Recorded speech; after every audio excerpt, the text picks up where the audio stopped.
So today I'm excited to welcome Professor Martin Siegert to the State of the Earth podcast. It's a real privilege to have you here, especially since you're the Vice President and Deputy Vice-Chancellor right here in Cornwall. You've had an impressive journey. Before this role, you were Professor at Imperial College London, Director for the Grantham Institute for Climate Change and the Environment, and you also had the School of Geosciences at the University of Edinburgh. With over 30 years of experience in polar science, glaciology, and climate science, your background is truly fascinating. But before we dive into the science, could you please start by telling us a little bit about your journey into glaciology and polar science? What kind of sparked your interest in these remote parts of the world? Yeah, for sure. So it's an interesting journey because I didn't really intend it to be this way. And we can sort of go through what that might be. So I have a very non-traditional background in terms of people that go to university. I went to a state comprehensive school in the 1980s, and lots of teacher strikes and real problems. My school in particular, and my mother and mum and dad didn't go to university, and brother and sister didn't. So, and many of my friends didn't. So there was no expectation to anything like that. But I had an amazingly good maths teacher who really sort of demonstrated what you can achieve with a bit of hard work and academic determination, and got really good grades in maths. And that really opened a lot of doors for me scientifically. So I was interested in the world around us and good at maths, and looked for an undergraduate program that could really help me. And I found geophysics, which is an amazing program. Not many places do it. Very few students actually do it nationally, but it is fundamental, actually. Geophysics is fundamental to understanding climate change in the world that's all around us. And by the time you get into research, pretty much everything we do is geophysics. So it's kind of ironic or strange that very few graduates of geophysics appear in the UK each year. I mean, less than 100 nationally in geophysics. So it's rather strange. And it has been like that for a long time. But this combination of understanding the world around us and geology and geographical processes added into maths and physics was really quite appealing to me. And so I did that. But then after I did my degree, I had no interest really in doing a research at all. But my head of department at the time decided, took it upon himself to advise that we should look into doing research. But I took a year out, and that year out involved me working in road construction. Very different to what I do now. Lots of hard work. I can imagine. It's like, yeah, absolutely. My hands, people say your hands haven't done a decent day's work. Well, I have many days, but quite a long time ago now. I was in the very early 1980s, late 1980s, early 1990s. And I was by the side of a road thinking I didn't really want to spend the rest of my life doing road construction. Like it's a proper transformative and interesting time for me, but it's really hard work. And not that I mind hard work. I didn't really want to be doing the labouring side for my whole life. More academic matters I thought would be quite good. And in a moment, I can remember it now, I was in the hut by the side of the road. It was a windy, rainy day, and I had a copy of The New Scientist. This is way before the internet, way before use of computers generally, mate. It's when people bought magazines to find out what was going around, and I bought The New Scientist that day and took a look through the back pages, and there was an advert to do a PhD in glaciology that I hadn't even heard of what glaciology was. I had no idea about it. Didn't cover it in my geophysics program. But the sort of essential skills that was required were mathematics and geophysics. And that's what I did. So I thought, after someone like me, sort of give it a go. And that's actually a philosophy I've had through my entire career and life. You don't achieve anything by not doing things. Right. So trying things out and giving it a go is always a good idea. And it turns out that the sort of person they were after really did match with the skills that I had. And so I did that. And actually it was one of those moments that if I hadn't have got The New Scientist that day, none of this would have happened. My life would have just taken a different path, right? And wouldn't be here speaking to you for sure. But I did. And I really enjoyed it. And I found I had an aptitude and interest in it. And then that led on to a PhD, and then to a postdoc, and then to lectureships, and lots and lots of research opportunities that just came along. So lucky, I guess, to have had that moment surreptitiously, but also a recognition that you have to have the right skills and experiences and qualifications in place in order to take advantage of the opportunity. So that's why I'm with you now. Some people will tell you that the first time they saw snow when they were 7 years old, they were destined to become a polar scientist.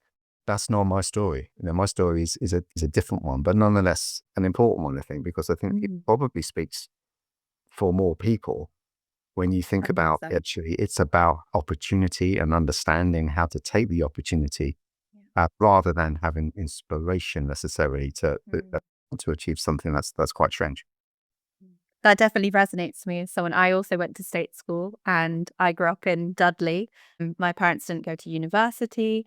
And for me, I'm honestly not really sure how I ended up at the University of Exeter, but I guess it's the guiding force of mentorship. People who kind of just reposition you and say, oh, this could be for you. Then you start to explore opportunities. And then, of course, having that attitude of like, let's just give it a go. Let's see what happens and see where we end up. And the ripple effect of having that mindset, more opportunities seem to come to you. So you said that because it's absolutely right. An academic career and academic work is for everybody who has the aptitude and ability to do it. But I know so many people that sort of write themselves off because they just imagine it's not for them. And that's much earlier in life because of the way that other people around them think and the way that their mental approach. So the more of those examples we can provide and demonstrate them to many, many people who do have the skills, who just possibly don't know it yet. Yeah. Exactly. So thank you for sharing that. Yeah, great. Okay, so moving on to our topic of discussion for today, although the other one I would love to continue at another point. Yeah, we're another hour. Right now. We are another time. Okay. So today we're going to discuss a critically important topic, global sea level rise and the changes happening at the polar regions. Antarctica, often seen as a pristine and mysterious place, is now one of the fastest warming parts of the world due to human-induced climate change, with serious consequences for life on Earth. The polar regions, particularly Antarctica, play a huge role in regulating Earth's climate, holding the largest volume of water on the planet in their ice sheets, keeping it out of the seas. So to set the scene, could you briefly explain why the changes happening in the distant places like Antarctica and the Arctic are so significant for the rest of the world, especially in terms of sea level? Certainly. The Antarctic continent does seem a long way away. And actually, when you go to Antarctica, it feels a long way away as well. It takes some time to get there. And the plane drops down and you get out of it. And it really does feel like a different type of planet, unlike anything that you would have experienced before. A vast continent, virtually uninhabited. There are some hundreds of people around the coast in stations and things.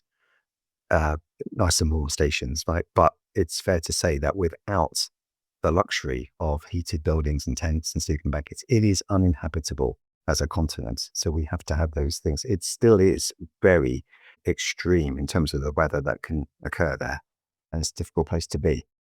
However, the Antarctic continent has these attributes to it that benefit the world. So the first is the store of water that it contains. So when we're talking about sea level rise, there are sort of three ways by which sea level can kind of go up. One is if the oceans get warmer, which they are, and the water expands, and so the sea level goes up. The other is if all the glaciers, not at the Antarctic ice sheet or the Greenland ice sheet, but all the little glaciers all around the world, if they melt, the sea level can go up. But the maximum sea level can go up by the glacier melting is less than 30 centimetres globally. But if the ice sheets melt, the big polar ice sheets, if they all melt, which they won't do, we'll come to that in a second, not so much anyway, not in total. If they melt completely, then the sea level goes up by about 66 metres. So when ice sheets start to melt, we stop talking about centimetres of sea level rise and we start talking about metres.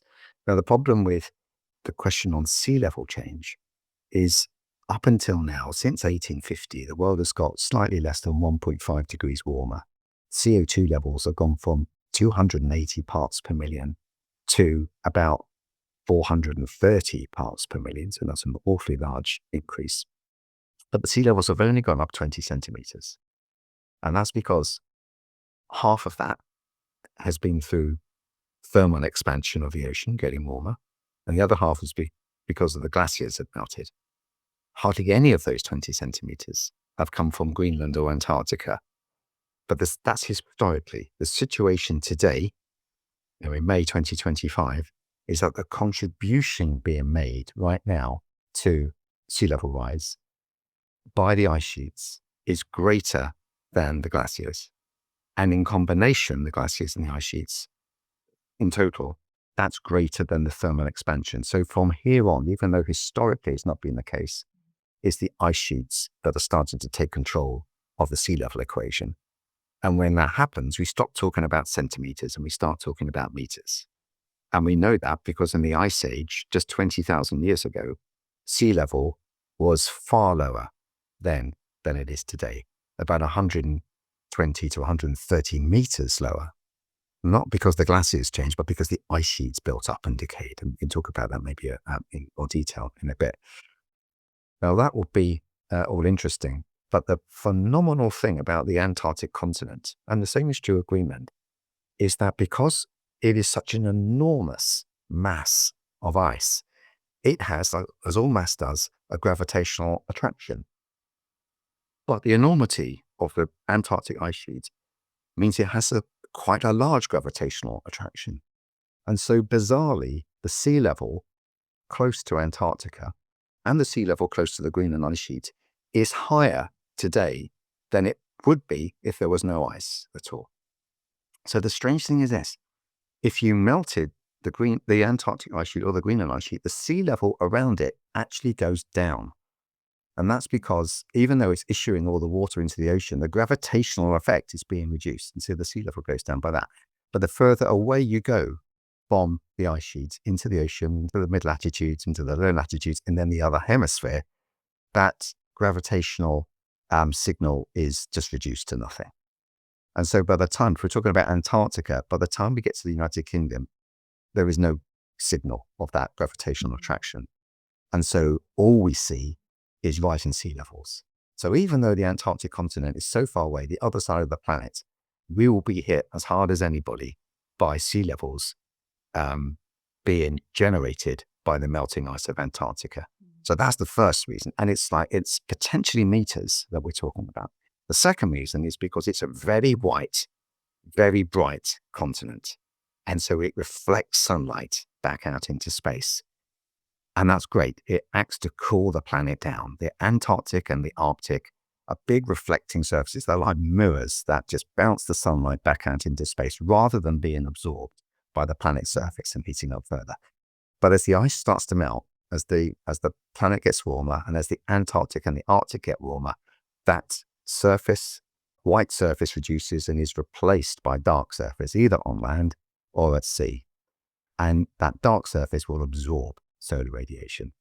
And so rather than cooling the planet, the Arctic and the Antarctic are starting to do the opposite. They're starting to absorb heat rather than reflect heat. And that's a planetary problem that we will have to come to terms with. So even though the polar regions feel like a long way away, which they are, and when you go there, your experience is very much that, right? It is connected to the whole planet in the ways that I've described, and many others, in fact. Fascinating. I think it's so often that when you're not witnessing things firsthand that you can separate yourself from the potentially immediate effects of these things. Quite sure. And as a result, that can stop you from taking action or doing something about it. My next question is around, so your research has extensively involved geophysical exploration and the study of subglacial environments, including subglacial lakes, using airborne radar, something that I personally, as a business student, do not have a good understanding of. I'll explain it to you. Perfect. You've identified hundreds of subglacial lakes and discovered ancient surfaces beneath the ice.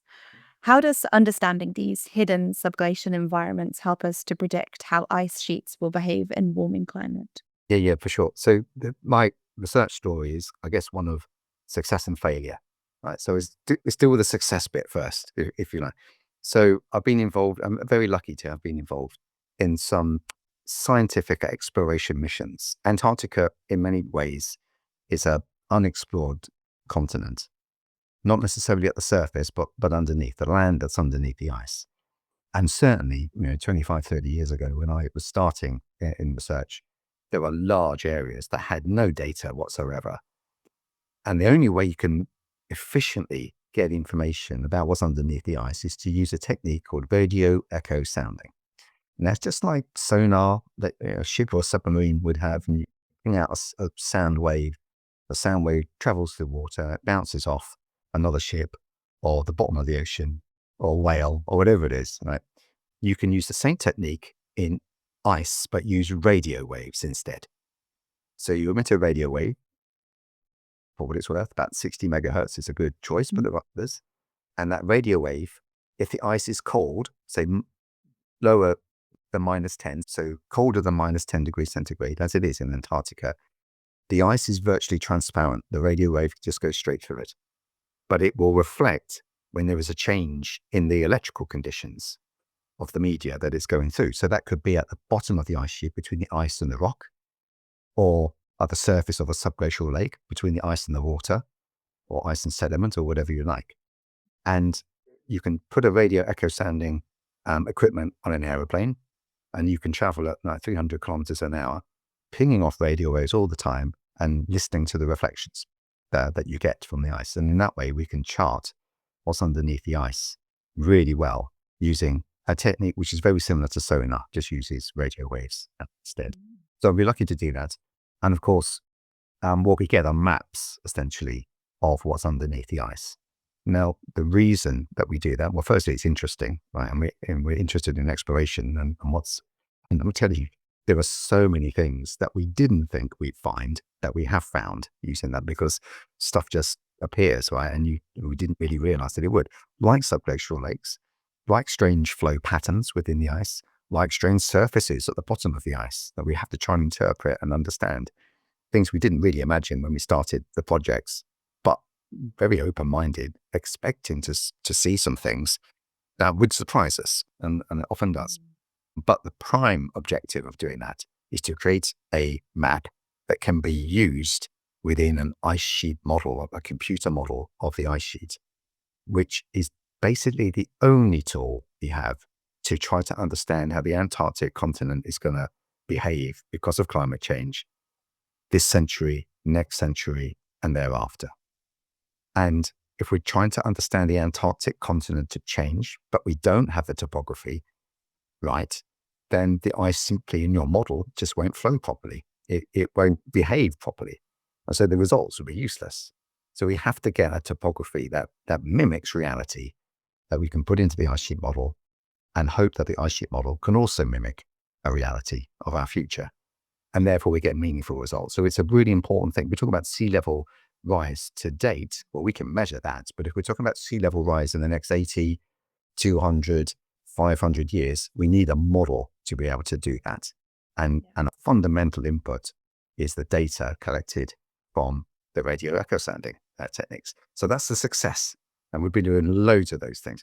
The failure is concerning subglacial lakes. Now, we know there are 600 subglacial lakes. These are proper lakes. They're freshwater. Some of them are ephemeral, but some of them are very stable, large lakes that almost certainly withstand and keep their presence over hundreds of thousands, possibly millions of years. And as a consequence, these are expected to be extreme habitats for microbial life that may well have adapted and evolved in different ways, isolated from the planet for millions of years. So it could be very interesting environments. And also, relevant to your question, they have sediments on the floor of the lakes.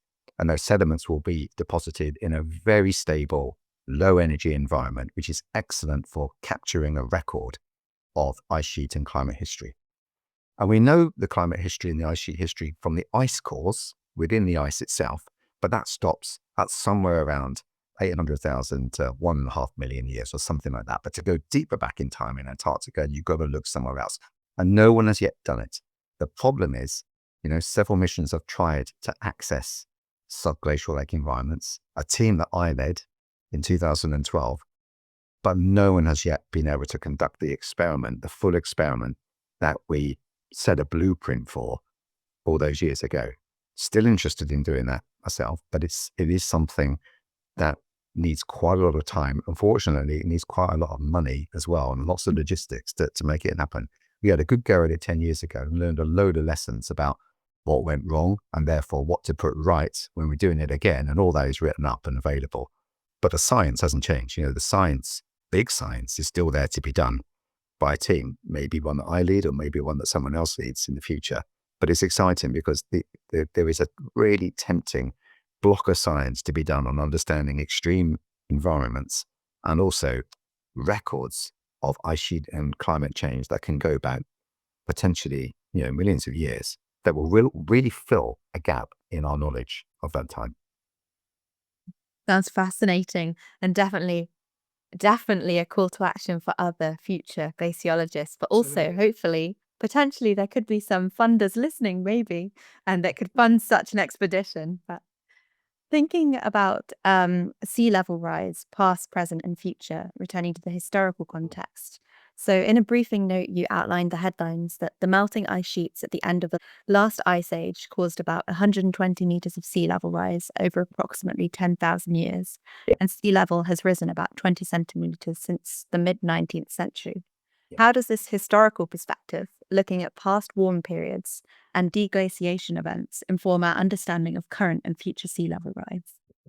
Great. So the last ice age, as I said, 20,000 years ago, the level of carbon dioxide in the atmosphere was about 180 parts per million. And over 10,000 years or so, that rose up to 280 parts per million. So it went up by 100 parts per million. There were some other reasons for what that took place, but largely that was the sort of greenhouse gas forcing of global temperature rise. And there were some other reasons for it also, but by and large, that was that. That caused about 5 degrees worth of global warming on average. But that 5 degrees of global warming caused the massive ice sheets that had been built over North America and Canada, over United Kingdom, all the way through to Scandinavia, and many other ice caps over the Alps, over the Pyrenees, and over Patagonia, New Zealand, South Island, New Zealand, and many other places. And you add all those things up, that's a huge volume of ice that has to come from somewhere. And of course, it came from the ocean. So the water evaporated, fell as snow on the continents, the ice sheets built up, and the sea level went down. And the sea level, as you rightly said, was about somewhere between 120 and 130 meters. So the coastline of our planet would have been completely different just 20,000 years ago compared to now, completely different. But then things got warmer. As I said, the CO2 level went up and 5 degrees of warming, and that led to 120 or 130 meters of sea level rise over about 10,000 years. So by and large, that's about 1.2 meters every century for about 10,000 years. And what we're talking about now is somewhere approaching that level, maybe even more in this century and beyond. And so we're entering a sort of second phase of glaciation, because the last ice age didn't deglaciate Antarctica and it didn't deglaciate Greenland. And it should have stopped at the sea level, the CO2 rise should have stopped at 280 parts per million. We're in an interglacial, by the way, between ice ages right now.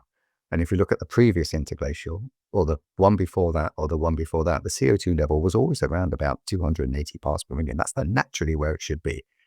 But our society, you and I and everyone else, has pushed it up to about 430 parts per million. So we're way outside, above what the CO2 level should be. And so the global warming we experience is not normal.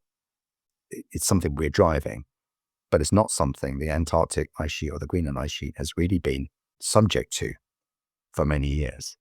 And of course, what we know from past warm periods is when the temperature does go up, then of course the ice sheets melt. Right? It's kind of obvious, but scientifically we know how that happens. And so we should expect more sea level rise. In fact, it's inevitable that sea level will now start to go up. And that's a real problem from the perspective of people who live at or near the coast, hundreds of millions of people that do that, but also for the infrastructure, for the cities, for the ports, for the sort of our human geography, if you like. I think of the world in two ways. We have a sphere which you can think about a map of the human geography on our planet, and that will be cities and roads and railways and airports and all the things that we're all kind of used to. And then there's a physical geography world, which has mountains and rivers and oceans and clouds and weather and, and air and all of those sort of things.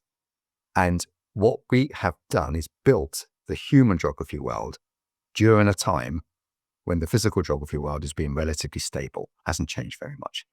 And now what we're doing is conducting this crazy experiment to see what happens to our society when you change the physical geography world, when you make it warmer.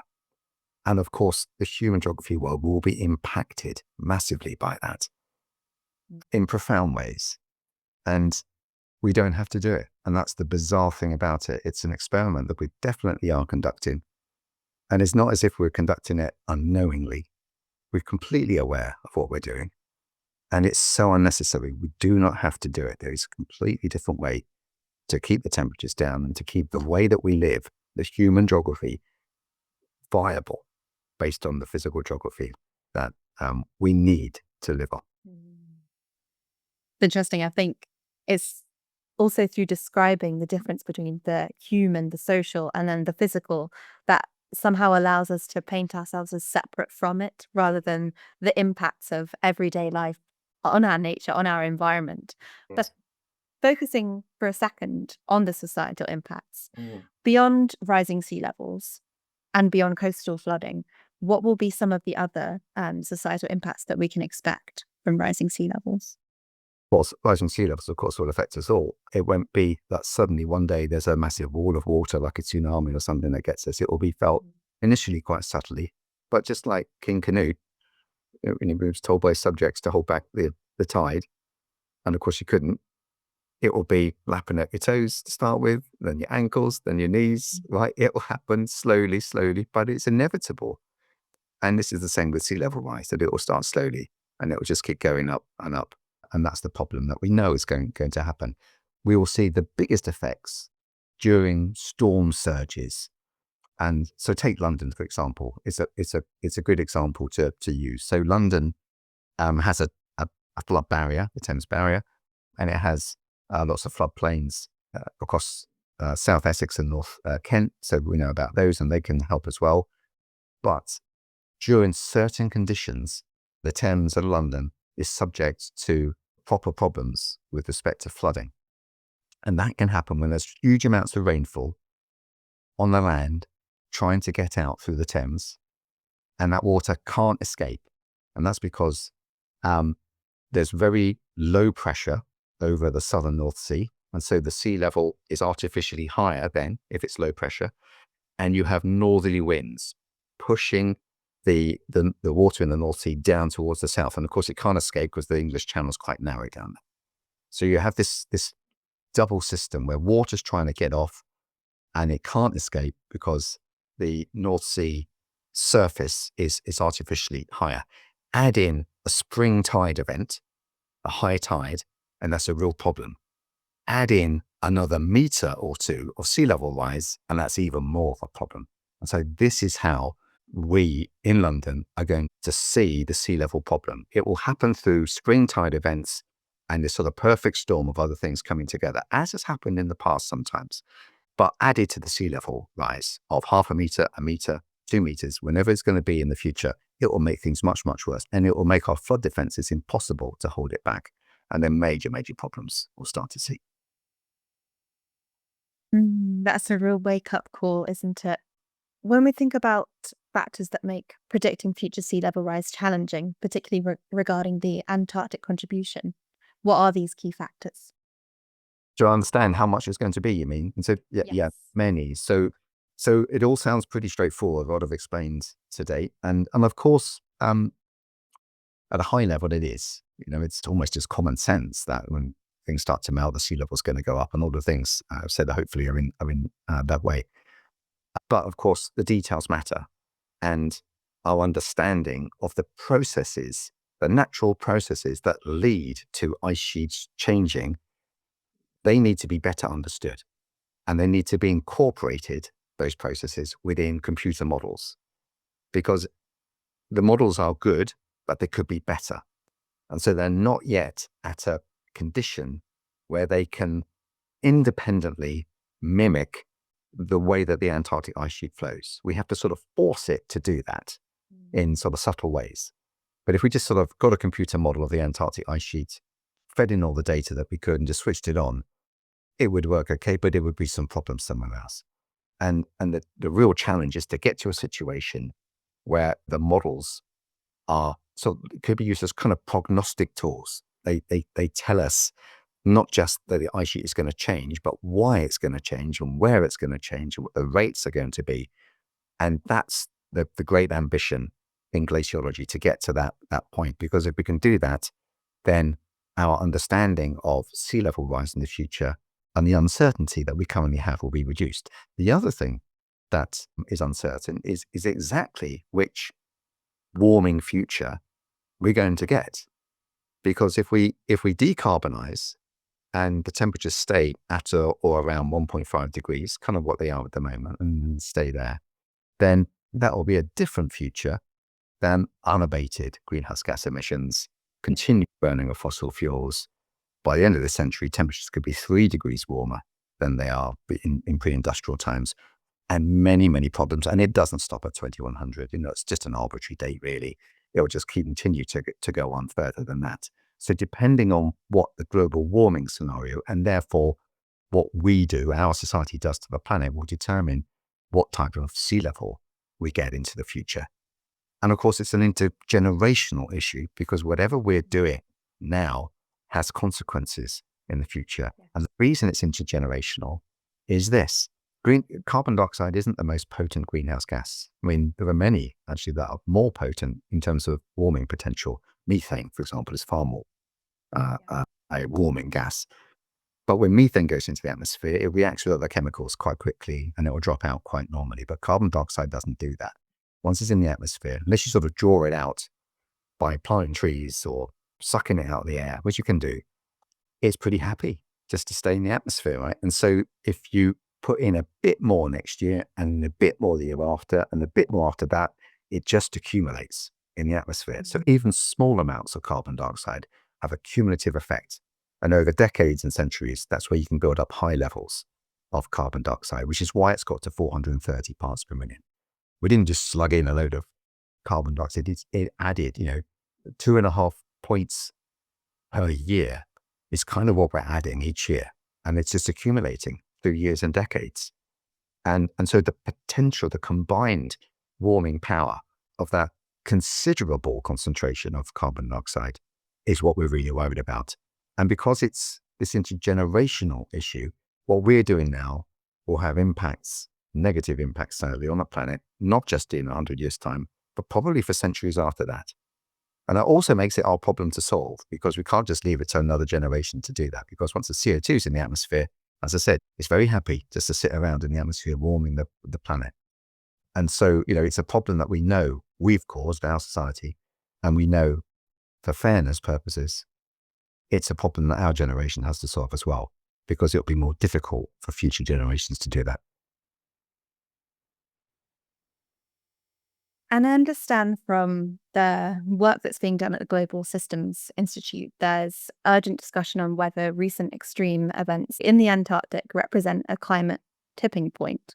So what does it mean for a region like Antarctica to reach a tipping point in the context of climate change? And what would be the global implications? Yeah, Antarctica might well have already reached a tipping point. And I guess the question is whether that tipping is quick or slow but inevitable. And my feeling is that over sort of human lifetimes, it's edging towards the latter rather than the former. And the reason is, by the way, we see lots of different tipping points and tipping processes. An iceberg carving falling off, that's like a tipping point. It doesn't do anything until the crack opens up and then off it goes. So you can imagine that. But there are lots of different ways in which the ice sheets can behave in a sort of an accelerated manner. But in fairness, they'll take decades and centuries rather than weeks or months to do that. Whereas an iceberg tipping takes like seconds to do it. So it's all about scale and time to do it. But it's definitely fair to say that extreme weather is causing problems in Antarctica that 30 years ago we had no knowledge of at all. So the world's largest heat wave, and by largest I mean the temperature rise above what it should have been, not the maximum temperature, but the increase in temperature from the normal. And that happened in Antarctica a couple of years ago, March 2022, I think, so 3 years ago. And that was a temperature change that was about 30 degrees higher than it should have been. So the temperature in East Antarctica should have been at about minus 50 or so degrees centigrade. And it was more like minus 20. Then that might seem really cold, but it wasn't. That's a ridiculous temperature. And if that had happened at a different time of the year, when things ordinarily were a bit warmer, it could well have been that, like in the middle of summer, say in December, something like that, in the Antarctic summer, it could well have been the case that large parts of the Antarctic surface could have been melting, only for a day or two, but melting.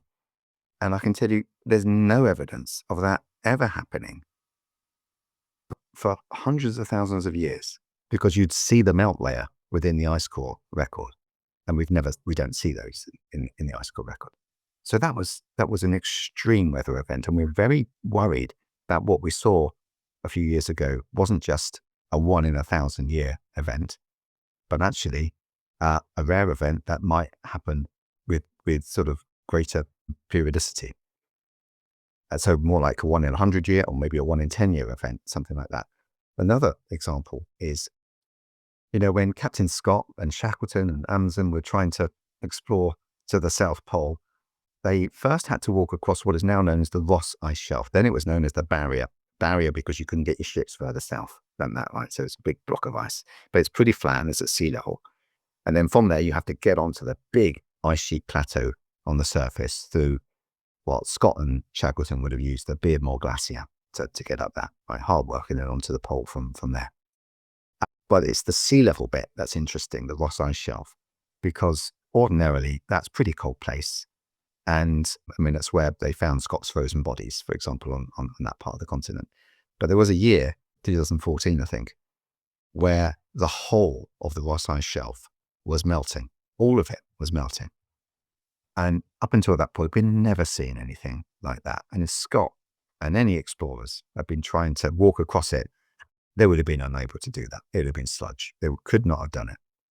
And that was remarkable, because it suddenly changed my opinion of the Antarctic continent. Because 20, 30 years ago, if you'd have said how much melting is going on in Antarctica, I would have basically said there's a little bit, but really not much to worry about. And that moment switched my mind, thinking, actually, looking forwards now, it's not something we can just discount and ignore. And that's a real concern, because once you start to get surface melting, then you're changing the way that the ice flows, and the reflectivity of the surface, and on all those things we've spoken about suddenly become even more in peril than we thought they were. So it's a real issue. Yeah. So in response to this, what actions are necessary at a global level to address the changes happening in polar regions and mitigate further sea level rise? Yeah. So there's only one way that we have to go, and that is through a decarbonized pathway. And this is the Intergovernmental Panel on Climate Change, which has the scientific evidence for many scientists and many countries, and they synthesize it every now and again, and they come up with the same conclusion: we have to decarbonize. That goes into the COP process, Committee of the Parties, and that has also determined that we need to decarbonize. So we know we have to decarbonize. In the UK, we have a climate change committee that advises the government on what its carbon budget should be, how much carbon it can burn. And these aren't made up numbers. They are carefully thought through. They are provided in a way that is meaningful and deliverable by government. It doesn't tell government how to do it, but it does say to government there are ways in which you can do it, different ways. But often these are political decisions that have to be made, and it's for government to be able to do that, but they are achievable. And this is the great thing about the carbon budgets that we've got and the carbon pathways that we have. They are deliverable and they are achievable, but we have to get on with it. And the benefits of being able to do that are all around us. Firstly, to sea level. Now, I have to tell you, sea level is likely to still go up because of the things we've said about tipping points and breaches and things. And that's a really terrible thing. It's a legacy that our generation should be deeply ashamed of, right? And that is inevitable. But if we don't decarbonize, the rate of change and the endpoints of that change will be far higher than it would be if we do decarbonize. So the responsible thing for the future is to do that at pace do it right now. And there's a whole manner of scientific evidence and social evidence around that we are able to do it. The other co-benefits, of course, to a planet that is healthier, a healthy planet and healthy people are kind of a symbiosis, right? Who doesn't want cleaner air? Let's stop burning fossil fuels and clean our air up. Who doesn't want more green spaces? More trees, better for mental health, more exercise, using transport, public transport, rather than individual cars and things, flying less, eating better food. We're all better off for those things. So this sort of symbiosis between healthy people and a healthy planet is so obvious, and it's so true as well. But I mean, I don't blame anyone individually for this, but we have an avalanche of advertising that counters that narrative. Go on your holiday with a cheap flight, eat this beef burger or whatever, do all these things that are not going to deliver carbon reductions when we know actually that's what we must do for our future, for our children, for those that come after them and those that come after them. And this is the moment to do it. We're going to be looked at as a society that let down the future if we don't act. And it's our imperative and our responsibility to do it. It's no one else's. It's our time, and we have to make it happen. But there's so much, such a big agenda, so many vested interests that are trying to counter it. And we have to be eyes open to all of those things and recognize that, with all the decisions that we have to make. Yes, that's very interesting. I think it would be interesting just in the final 15 minutes or so to cover some other topics that I know when we're considering these issues. Sometimes, for example, there are geoengineering strategies such as building subsea barriers or attempting to slow ice flow, which are being proposed. Could we talk about the practicality of these, and particularly for places like Antarctica? Yeah, quickly, but they're totally impractical. And I've written about this and been quite vocal about it. We know we have to decarbonize. We know the methods available are real and plausible, and the IPCC and the Climate Change Committee and all these organizations have worked really hard to get there. And yet there are some people, some scientists, some engineers, some others that say, well, we can mask the effects of global warming by doing something else, not decarbonizing, doing something else. And possibly for good intentions, because they might think, oh, well, warming's getting too much and you have to do something else about it. But the ideas are frankly weird, harebrained, unusual, and they won't work. And that's the problem. So when we're talking about the polar regions, the first thing to say is you can't do anything in the polar regions. Even small projects take a long time to do. You need permissions, you need equipment and logistics. It is, trial and error, getting things right. And even small projects are difficult. But what we're talking about with the geoengineering thing, for it to be meaningful, we have to be done at a sort of continental scale. And working on that level is just impossible in the polar regions with the logistics that we have available, with the ships and planes that we have available. It's not possible. So you think, oh, well, maybe we can build some of these things. Well, let's go along with it and say you could do that. How long is it going to take to get there? How much money is it going to need? And by the way, that'll be hundreds of billions to do that. Would there be environmental damage in doing so? Well, yes, there probably would. They're called unintended consequences, but that's not really the right term, because if you're going to do some damage, it's the side effect really that you're either happy or not happy with. Where's the governance? Who's going to decide what happens when something goes wrong? Right, and who pays for it? None of that is decided, by the way. And the worst problem that I have with it all is not whether it will work. I don't think it will work. Not whether it's got governance. I don't think it's got governance.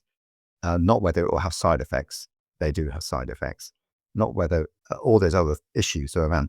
The biggest problem I have is that for some people, if they think it is a way to solve the climate problem without decarbonizing, it will be quite attractive to them. So if you're an oil company, right, making loads and loads of money by burning fossil fuels, and then someone comes along and says, actually, we've got this technique that's going to be able to cool the planet in a way that doesn't need fossil fuel burning reductions, that will be quite appealing to them. because it will allow them to continue to make a load of money.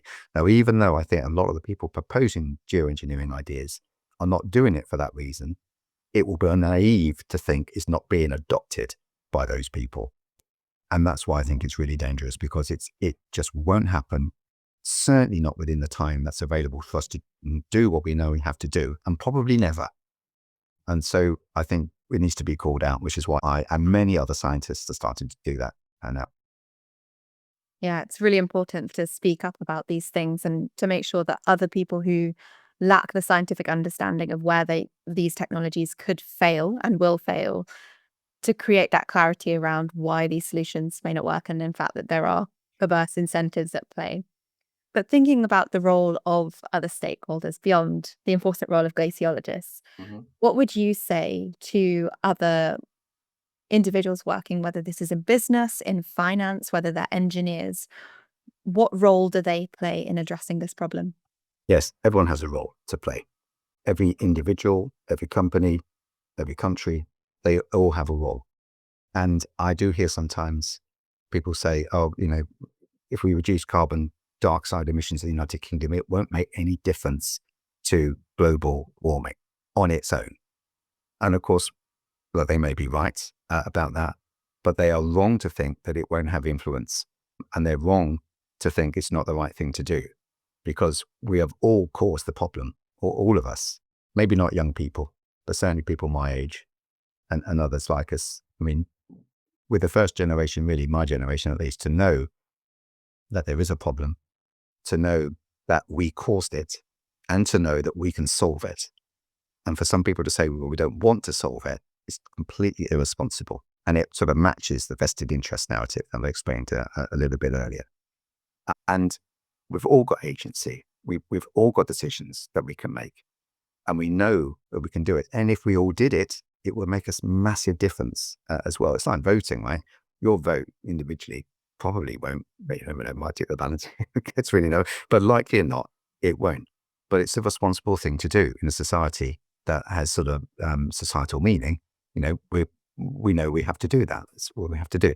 And if we all decided that a decarbonized pathway is exactly the thing that we know we need to do, and we've got to get on with it, it will make a massive difference. And of course, from a business sense, there are efficiencies. If you are using very expensive fossil fuel driven electricity to do whatever it is, there are alternatives in renewable energy that will make lots of business sense. So, it's a double win, really. It's right for the planet, often right for business. And there are new ways of working and new exciting innovations that will give you market lead and intellectual property and all those sort of things that the business thrives on in a new world. And so there's nothing really to be afraid about. Nothing to be afraid about. It's quite an exciting future when you think about it that way. But we've got to get engaged in it. And the big thing, the one thing I think we need to disassociate ourselves with as quickly as possible, it's those with vested interests. Easier said than done, because there are millions, billions being spent to message us all the time and advertise that the way of life that we kind of got used to is so lovely and we can't do without it. But actually, it's not true. It's a myth. It's a lifestyle that is cooking the planet and causing real problems for future generations. And we're totally irresponsible to ignore that issue. I think that's a really important message. And my final question to wrap things up, as this is a university podcast, firstly, what would be your call to action to my fellow students? And secondly, what more do you think institutions like the University of Exeter could do to contribute to addressing these complex challenges? Yes, so individually, we've got a number of things we can do. You've got agency. Your lifestyle is something that will be important to you. So think about the way that you're living and what you're eating, how you're traveling, and your friends around you, and talk about those things. But there are other things you can do. You can write to your MP. That's such an important thing. I know quite a lot of MPs, and they thrive on having messages from their constituents. So don't be afraid to go and speak to your MP. They need to know what their constituents are thinking so they can represent them in Parliament. So definitely do that. Even though young people might not have pensions, you surely will in the future, right? It's your money. Where's that money being invested? At the moment, when you get a pension fund that's set up possibly by a company you work for, you kind of have no control on that money, but it's your money, right? You want it invested in green technologies, you should tell them that's what you want it to do. Everyone has agency. on what happens into our future. There's a whole variety of things that you as an individual can do that actually probably gives you more ability to influence than you think. So don't sit on your hands. Just get out there and start being active. Not necessarily activist, not really encouraging that, although I can understand where people are coming from, but definitely becoming active, being proactive rather than just a bystander. And that's what's life for. It's to take part and try to make a positive difference. From an institution's perspective at Exeter, well, Exeter University, unlike any other university worldwide, we've got more top-rated climate scientists at Exeter than any university. And of course, we have a responsibility to get it right. And on the Penryn campus, we're busy putting planning permission for a wind turbine to the north of the campus. And if that goes ahead, that's going to provide, I think, something like 50% of our electricity needs. You probably don't know so much if you look up at the roofs. Pretty much every single roof is covered with solar panels now on Penryn. And when the sun's shining like it beautifully is today in lovely Cornwall, right? It's a wonderful day. That's got about 20-25% of our electricity. So just those two things combined in a windy, sunny day, it's nearly decarbonizing our campus, right? And so these are the sort of things that we're investing in responsibly. There's a new heat and power system in the Streatham campus. That's going to cost quite a bit of money, but it'll provide a very low carbon energy and heat supply for many, many years to come. That's been championed by Exeter City Council. So there are lots and lots of ways that we're investing, properly investing, with money, but also with intellectual clouds and influence and things like that our university is doing in a full variety of different ways at governmental level, at local level, on technical issues. And we're always trying to do the right thing. We're trying to learn what people want. We're trying to guide how we can influence people to do new things. This is something that's really active. I worked at several universities and I've been super impressed actually with how Exeter is really tackling this problem and trying to get on with it in an accelerated way, because we know, as I said all the way through this podcast, we know we have to do it and we've got to get on with things. Well, thank you very much for joining me today. This has been a very insightful, but also very optimistic episode. And I think you never know where these conversations are going to go and what topics you're going to cover. But I've come away definitely feeling very hopeful about the future, which is good. And so thank you. It's been really interesting. Well, my pleasure.